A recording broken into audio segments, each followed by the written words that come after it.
여러분 안녕하십니까? 벤자민의 공시 포착입니다. 만나서 반갑습니다. 오늘 에코프로에서 중요한 공시를 2개 냈거든요. 그런데 언론에서 이 내용들을 디테일하게 다루지 않습니다. 저 같은 경우는 이런 공시가 올라오게 되면은 앞으로 미래에 어떤 상황이 벌어질 것이냐 여기에 대해서 시나리오를 그려보거든요. 그런데 그 실마리를 던져주는 이런 공시들이 있습니다. 그리고 이 2가지 공시를 말씀드리는 게 아니라 이 이면에 숨어있는 2개의 공시가 있어요. 그리고 그 2개의 공시는 한 군데는 에코프로 BM이고요. 그 다음에 또 한 군데는 에코프로 머티리얼즈입니다. 이 두 회사에서 발생한 어떤 이슈가 곧 생길 가능성이 있고, 이거는 다음 분기 잠정실적 발표 때 아마 크게 임팩트를 좀 줄 수 있을 것 같아요. 그러면은 저희가 좀 회계적으로 접근해야 되는데, 이 회계적인 내용을 제가 너무 딥하게 여러분들께 말씀드릴 거는 아니고요. 핵심적인 중요 포인트만 말씀을 드릴 겁니다. 자, 우선은 첫 번째, 매출액 또는 손익구조.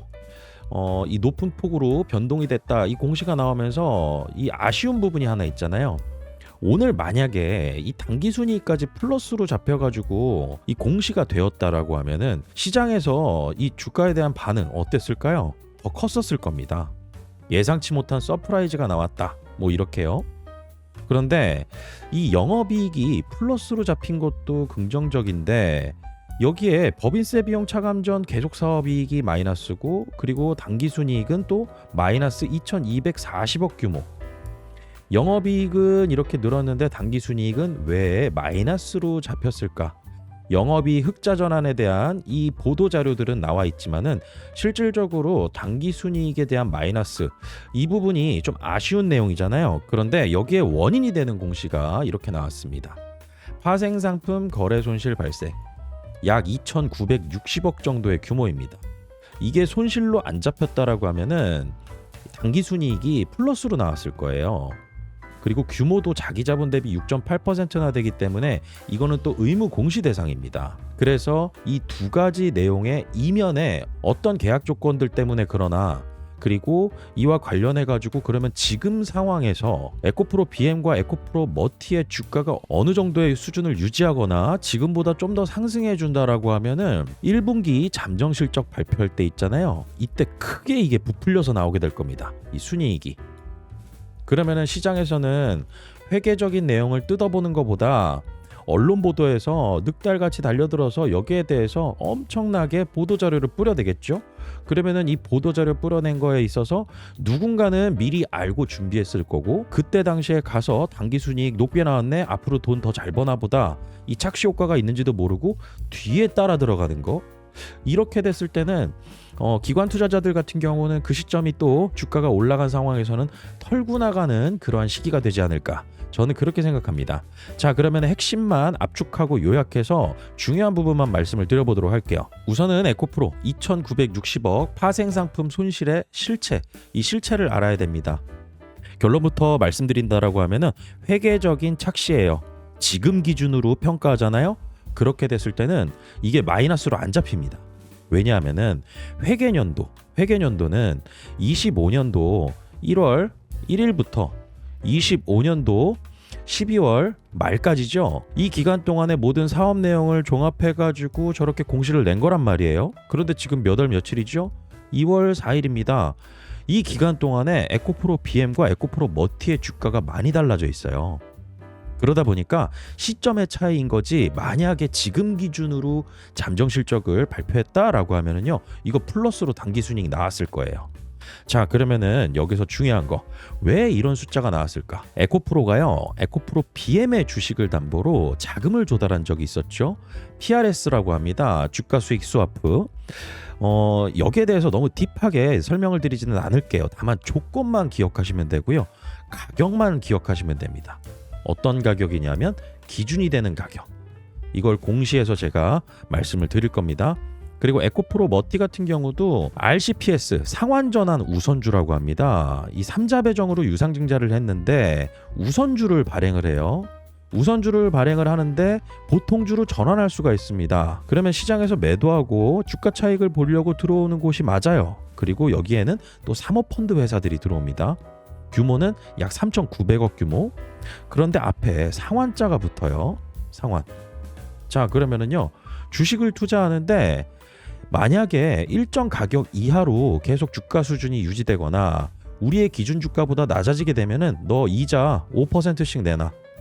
이런 계약 조건이 걸려 있어요. 에코프로가 주주간 계약을 통해서 이 조건을 들어줬다라는 것이죠. 그런데 이 기준이 되는 주가보다 높다라고 하면 아무 문제가 될 게 없습니다. 예를 들면은 이런 거예요. 제가 전환사채 공시 말씀을 많이 드리죠. 예를 들어서 어떤 회사의 기업의 주가가 1만 원인데 전환 가격이 12,000원이라고 볼게요. 그러면은 전환사채에 투자한 투자자는 주식으로 한 주당 12,000원에 전환을 해가지고 시장에 내다 팔면 마이너스 손실을 보게 되겠죠. 전환할 이유가 없습니다. 마찬가지로 상환전환 우선주도요. 우선주에 투자합니다. 우선주. 이 우선주에 투자하면서 보통주로 바꿀 수 있습니다. 이거는 CPS라고 합니다. 그런데 앞에 상환자가 붙잖아요. 그러면은 그 기준이 되는 가격이 있어요. 예를 들어서 아까와 같은 상황. 주가는 10,000원인데 전환 가격이 12,000원이에요. 그러면은 우리 이거 주식으로 전환 안 할래. 너네가 약속했던 이자 우리 그냥 돌려줘. 그리고 원금 돌려줘 라고 할 수 있습니다. 신기하죠? 주식으로 투자했는데 원금을 돌려받을 수 있는 권리도 있고 이자를 받을 수 있는 권리도 있다라는 거. 그게 바로 상환전환 우선주입니다. 그런데 이런 게 문제가 아무것도 안 될 때가 있어요. 예를 들어서 바꿔서 이렇게 보는 거죠. 시장 가격이 1만 원인데 전환 가격이 예를 들어서 7,000원이에요.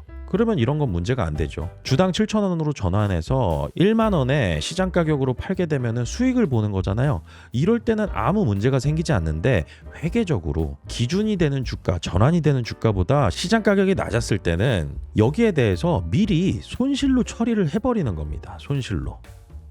제가 다음 장에도 보여드리겠지만은 에코프로 BM이랑 에코프로 머티 똑같은 상황이 벌어졌었어요. 12월 말일자로. 그래서 회계 기준에 따라서 부담액이 있습니다. 기준이 되는 주가가 각각 있어요. 그런데 이 12월 말 25년도 말 기준으로 계산을 해보니까 빚처럼 보이더라. 그래서 손실로 잡았다. 손실로. 그렇기 때문에 이것 때문에 당기순이익이 마이너스가 났는데 지금 2월 4일 날 기준으로 그리고 또 1분기가 1월부터 3월을 종합해가지고 이 1분기 보고서 나오게 됐죠. 이 3월까지 어느 정도 주가 수준이 좀 지켜지고 그 다음에 돈 잘 버는 어떤 모습도 보여주고 그러면서 결과도 괜찮게 나온다라고 하면은요 여기에 플러스 손실이 잡혔던 부분이 대거 이익으로 다시 돌아오는 거죠. 그러면 당기순이익이 뻥튀기 돼서 저희가 확인할 수가 있고 이 내용을 여러분들께서 아신다라고 하면은 이때쯤 돼가지고 양극재 사업하는 거 상황 좀 보고 그 다음에 주가 수준 같은 경우는 제가 말씀드리는 딱 그 기준 가격 대비해가지고 높아져 있네. 그러면 이거 손실 다 털어버리겠네. 당기순이익 되게 많이 늘어날 수 있겠구나. 이거 이렇게 나오겠네. 그러면은 시장에서 떠들어대겠구나. 이렇게 보시면 되겠습니다. 자, 그러면 다음 장에서 확실하게 근거를 말씀드리겠습니다. 저는 제목을 좀 이렇게 달아봤는데요. 1분기 어닝 서프라이즈 예고. 영업이익을 중요하게 보지만은 당기순이익도 중요하게 봐야죠. 그렇기 때문에 어닝 서프라이즈에 대한 예고를 저는 지금 상황이 계속 잘 이어진다라고 하면은 기대할 수 있는 확률이 되게 높다 이렇게 보고 있습니다. 자, 25년도 12월 31일 146,400원이었습니다. 에코프로 PM 이거 기억을 해두시고요. 오늘 현재가 222,000원 51% 폭등했다라는 거 차이가 많이 나죠. 그리고 에코프로 머티 12월 31일 25년도 52,400원에 마무리 지었습니다. 26년도 2월 4일 현재 75,500원 34% 급등했습니다. 자, 그러면 기준이 되는 주가에 대해서 제가 공시를 보여드리도록 할게요. 자, 그러면 에코프로 BM에 대해서 먼저 살펴보도록 하겠습니다. 에코프로가 에코프로 BM에 주식을 처분하겠다라는 그리고 이 에코프로 BM을 담보로 주가 수익 스와프를 체결했다라는 이 공시를 냈었죠. 그리고 여기에 투자자들은 어떠한 조건으로 들어왔냐? 기준이 되는 가격이 있습니다. 172,600원.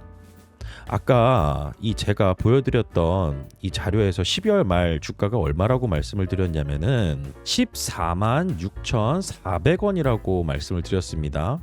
12월 말이에요. 25년도. 그런데 이때 당시에 계약을 체결했던 그 기준 가격 172,600원이었죠. 여러분들께서 이 PRS 관련해서는 좀 쉽게 이렇게 예를 들어서 생각해 보시면 좋을 것 같아요. 제가 아파트를 하나 가지고 있었습니다. 이 아파트가 예를 들어서 5억이에요. 그런데 이 5억짜리 아파트가 앞으로 10억이 될 것 같아요. 어떠한 이유 때문에? 그런데 이 아파트를 팔고 싶지는 않은데 제가 사업을 하면서 돈이 필요합니다. 그래서 어떤 투자자에게 내가 지금 이 아파트를 가지고 있어. 지금 5억이야. 그런데 앞으로 10억이 될 것 같아. 그런데 내가 돈이 필요해. 그러면 내가 이 5억짜리 아파트를 너에게 줄게. 그리고 나한테 돈을 좀 융통시켜줘. 그리고 나는 여기에 대해서 이자를 줄게. 대신에 너는 내 허락 없이 팔면 안 된다. 그리고 아파트가 만약에 5억에서 10억이 된다라고 하면은 너는 그 차익인 5억, 이 플러스 5억을 나에게 줘야 돼. 이러한 계약이라고 보시면 됩니다. 그래서 에코프로 BM의 주가가 높아지게 되면 이 기준가보다 높아지게 되면은 높아진 차익을 이 투자자가 돌려줘야 되고요. 대신에 에코프로는요, 이자를 주는 겁니다. 수수료를. 그래서 투자자한테는 수수료만 주고 그 다음에 주가가 올라가 가지고 우리가 기준이 되는 이 가격보다 높아지게 되면은 여기에 대한 차익은 나에게 주는 거다. 그런데 에코프로가 이 주가 상승분에 있어서도 일정 부분 이 투자자하고 쉐어하는 구조로 가져갔다라고 하죠. 그리고 알려져 있는 바로는 이 수수료가 약 5.8%, 연 5.8%로 알려져 있습니다. 그러면은 회계적으로는요, 딱 27만 2,600원보다 높은 가격으로 형성되어 있으면은 이거는 회계적으로 반영이 어떻게 되느냐? 이익으로 잡히게 되는 거죠. 이익으로. 그런데 17만 2,600원보다 낮은 가격, 12월 말 주가가 14만 6,400원이 되잖아요. 14만 6,400원이면은 이 마이너스 되는 부분만큼 에코프로가 손실을 보전해 주는 겁니다. 그래서 17만 2,600원보다 25년도 말에 14만 6,400원으로 시장 가격이 낮게 형성되어 있다 보니까 이 부분을 발생하지도 않았는데 손실로 미리 잡아버리는 거죠. 그런데 지금 22만 2,000원입니다. 반대로 플러스가 되면 어떻게 된다라 그랬죠? 이익으로 돌아온다라고 말씀드렸습니다. 이게 에코프로 BM의 첫 번째 팩트와 기준 가격입니다. 꼭 기억을 해두셔야 돼요. 17만 2,600원. 이보다 주가가 높은 수준에서 형성돼 있다라고 하면은 이 부분은 회계적으로 플러스로 잡힌다. 이거를 기억을 해두시고요. 그 다음이 에코프로 머티입니다. 유상증자 결정에 대해서 공시를 냈죠. 25년도 3월 26일입니다. 약 3,900억 규모. 인도네시아 니켈 제련소에 투자하는 돈으로 사모펀드에서 돈을 투자받았어요. 자, 그러면은 여기에서도 기준이 되는 가격이 있습니다.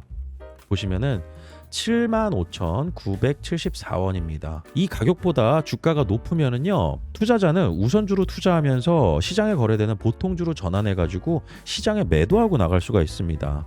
실질적으로 따로 이자를 주지 않아도 돼요. 그런데 약속을 한 게 있죠. 앞에 상환자가 붙었죠.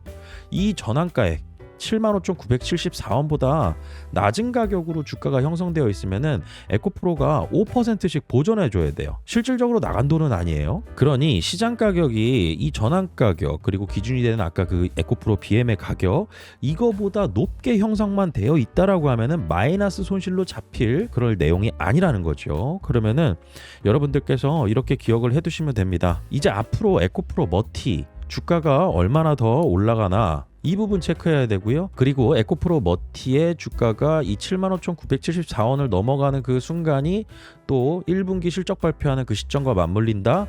그러면 플러스로 잡히고 에코프로 BM은 지금 시점에서도 플러스로 잡힐 수밖에 없어요. 그러니 에코프로 BM과 에코프로 머티, 이 전환 가격, 그 다음에 기준이 되는 주가 이 두 가지를 꼭 기억을 해두시면서 1분기에 실적 발표 나오는 거 대체적으로 뭐 4월 달에 이 에코프로가 잠정 실적 발표를 좀 하거든요. 그러니 이 4월 달까지 주가 수준을 보면서 어닝 서프라이즈가 크게 잡힐 가능성도 열어두어야 된다. 투자하면서 이 부분에 대해서는 기억을 하고 가시면 얼마나 좋을까요? 그리고 에코프로 머티 투자하시는 분들은요, 이 75,974원 넘어가가지고 올해 3월달 넘어가잖아요.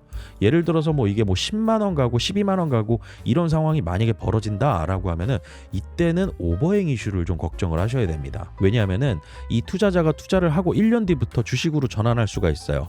보통주로 전환할 수 있다라는 거죠. 그러면은 대량으로 시장에 매도되어서 나올 수 있는 물량에 대한 이슈가 노이즈로 나오거든요. 그렇기 때문에 올해 3월 말부터는 에코프로 머티도 주가 수준이 얼마냐에 따라서 회계적으로 순이익으로 많이 잡힐 가능성도 있지만은 실질적으로 전환에 대한 오버행 물량도 에코프로 머티는 좀 기억을 해두시면 좋다. 그리고 2차전지 관련해서 저 벤자민도 구독자분들하고 함께 투자를 이어나가고 있는데요.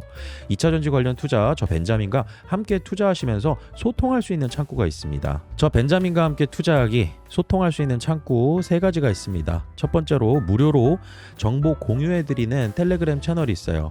제가 영상 설명란과 고정 댓글로 링크 걸어두었습니다. 이 내용 확인하시면 되고요.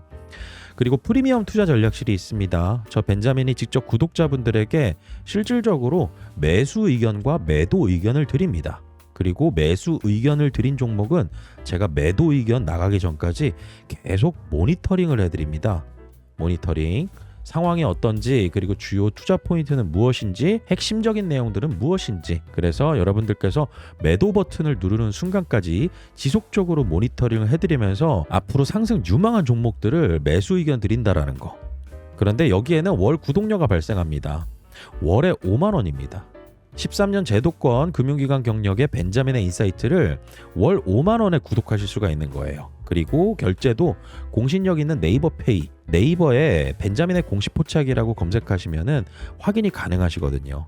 그래서 네이버에 벤자민의 공식 포착 검색하시고 네이버 페이로 결제하신 다음에 제가 알려드리는 핵심 투자 정보들 확인하시고 추천드리는 종목들 여러분들께서 확인하실 수가 있습니다. 그리고 스마트폰으로 보는 것도 굉장히 시각화가 잘 되어 있습니다. 그런데 나는 텔레그램이 좀 더 편해 라고 하시는 분은요, 똑같이 운영하는 멤버십 텔레그램이 있습니다. 저 벤자민 업무폰 있거든요.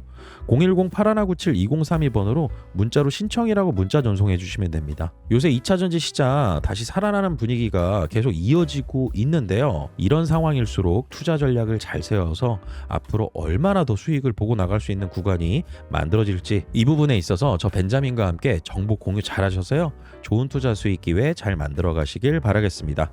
오늘 영상 마치겠습니다. 구독과 좋아요는 큰 힘이 됩니다. 벤자민이었습니다.